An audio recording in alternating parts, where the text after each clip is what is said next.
Kidney और gall bladder stone के खात्मे का जरिया, फिर से पथरी न होने का मुकम्मल इलाज। आज ही तशरीफ लाएं R&S यूनानी pharmacy, first floor, syndicate bank, Bahadurpura x road, Hyderabad. अस्सलाम वालेकुम नाज़रीन, आइए नज़र डालते हैं देश की राजधानी नई दिल्ली और उत्तर प्रदेश से कुछ खास खबरों पर।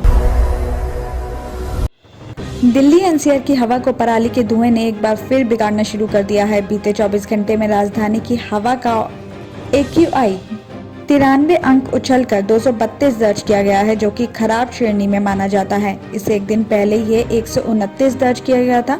सफर का अनुमान है कि अगले 24 घंटे में दिल्ली एनसीआर की हवा और बिगड़ेगी और AQI बहुत खराब श्रेणी में दर्ज किया जाएगा। तो वहीं सफर के मुताबिक बीते 24 घंटे में पड़ोसी राज्यों में 656 पराली जलने के मामले दर्ज किए गए हैं। इससे उत्पन्न होने वाले PM 2.5 कण की प्रदूषण में 16% से ज्यादा हिस्सेदारी दर्ज की गई है। हवा की दिशा पश्चिम की तरफ होने की वजह से भी पराली का धुआं दिल्ली एनसीआर में पहुंच रहा है। साथ ही ये भी बताया जा रहा है कि आने वाली 29 अक्टूबर तक हवा बहुत ज्यादा खराब श्रेणी के हाई लेवल में दर्ज की जा सकती है। पराली का धुआं बढ़ने की वजह से इस टाइम PM 2.5 का लेवल खराब श्रेणी में बना हुआ है। इसी के साथ मौसम विभाग की तरफ से बताया जा रहा है कि पहाड़ों पर बर्फबारी का असर मैदानी इलाकों में भी दिखना शुरू हो गया है। दिल्ली एनसीआर में मौसम का मिजाज बदलने की वजह से सुबह और शाम के टाइम हल्की सर्दी का एहसास बढ़ रहा है। अगले दिन तीनों में न्यूनतम तापमान में कमी आने के साथ सुबह के टाइम हल्का कोहरा छाया रह सकता है। विजयनगर में ट्यूशन टीचर के किशोर बेटे ने LKG के स्टूडेंट से दुष्कर्म करने का मामला सामने आया है। खून से लथपथ स्टूडेंट जब घर पहुंची तो घर वाले उसे हॉस्पिटल लेकर दौड़े। इस मामले में पीड़ित स्टूडेंट के पिता का कहना है कि वो ई-रिक्शा चलाकर अपने परिवार का पालन पोषण करते हैं। उनकी 5 साल की बेटी LKG में पढ़ती है। वो मकान मालिक की पत्नी से ट्यूशन पढ़ने जाती है और मंगलवार को उनकी बेटी अपने भाई को साथ लेकर ट्यूशन पढ़ने गई तो टीचर घर पर नहीं थी। इसके बाद उनकी बेटी वहीं रुक गई और बेटा उसे घर छोड़कर आ गया। आरोप है कि टीचर की गैर मौजूदगी में उसके 12 साल की बेटी ने उनकी बेटी से दुष्कर्म किया।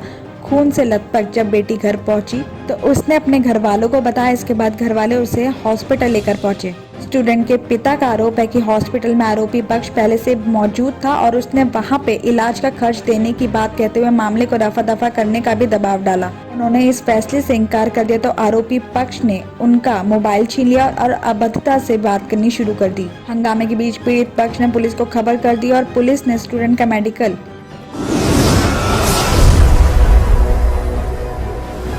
जिंदगी से हताश बुजुर्ग दंपति ने गोविंदपुरी इलाके में मंगलवार शाम को फांसी लगाकर खुदकुशी कर ली है। दोनों ने एक साथ और पास फांसी लगाई है। बताया जा रहा है कि राकेश कुमार जैन और उनकी पत्नी उषा के साथ कालकाजी एक्सटेंशन गोविंदपुरी में रहते थे और दोनों ही दिल्ली यूनिवर्सिटी में लेक्चरर थे और उनकी बेटी अंकिता अपने परिवार के साथ गोविंदपुरी में रहती थी और अंकिता ने अपने माता पिता की देखभाल के लिए अजीत नाम के एक शख्स को रखा हुआ था। बताया जा रहा है कि बुजुर्ग दंपति ने मंगलवार दोपहर को अजीत को खाना खाने के लिए बाहर भेज दिया था। अजीत बाहर खाना खाकर दोपहर करीब 2:30 बजे घर लौटा तो उसने डोरबेल बजाई।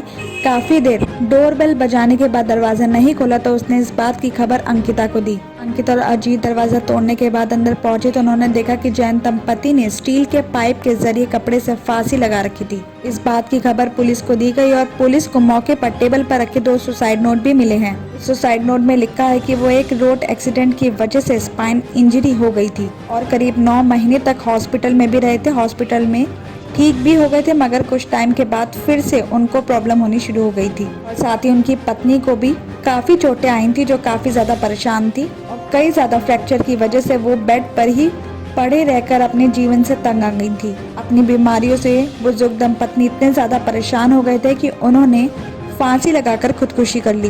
गोविंदपुरी थाना पुलिस ने पत्नी की बॉडी का पोस्टमार्टम कराकर बुधवार शाम को घर वालों को सौंप दिया है।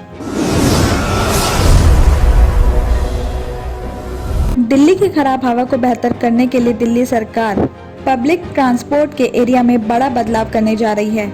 CNG बसों की जगह DTC के बेड़े में अब सिर्फ ई-बसें ही शामिल होंगी। CNG बसों का सरकार कोई भी नया टेंडर जारी नहीं करेगी और इसी कड़ी में आने वाले महीनों में चरणबद्ध तरीके से 2500 ई-बसें शामिल की जाएंगी। तो वहीं दूसरी तरफ ई-ऑटो, कार और 2 व्हीलर की संख्या बढ़ाने पर भी सरकार को जोर है। इसके लिए चार्जिंग स्टेशन, बिजली और बैटरी के साथ दूसरी बुनियादी सुविधाओं का भी विकास किया जा रहा है। साथ ही परिवहन मंत्री ने ये भी कहा है कि ड्राइविंग लाइसेंस के लिए भी आवेदन करने वालों के ब्लड ग्रुप और अंगदान का ब्यौरा भी शामिल किया जाएगा। इसके लिए जरूरी बदलाव किए जा रहे हैं ताकि जरूरत के टाइम इस ब्यौरे का यूज करके किसी की जान बचाई जा सके। साथ ही 6 नए टेस्टिंग ट्रैक भी बनाए जा रहे हैं। किडनी के अमराज से परेशान मायूस लोगों के लिए खुशखबरी। R&S यूनानी फार्मेसी किडनी और गॉल ब्लैडर स्टोन के खात्मे का जरिया। अब UNI स्टोन कैप्सूल्स के जरिए खात्मा कीजिए। No operation, no side effects, 100% result. सिर्फ UNI स्टोन कैप्सूल से मुस्तहिक लोगों के लिए खुसूसी रियायत। फिर से पथरी न होने का मुकम्मल इलाज। दर्द, कॉन्स्टिपेशन और पुराने कब्ज से निजात पाइए। आज ही तशरीफ लाएं। R&S यूनानी pharmacy, first floor, syndicate bank, Bahadurpura X road, Hyderabad. Contact 9703 939 436 9063 383760।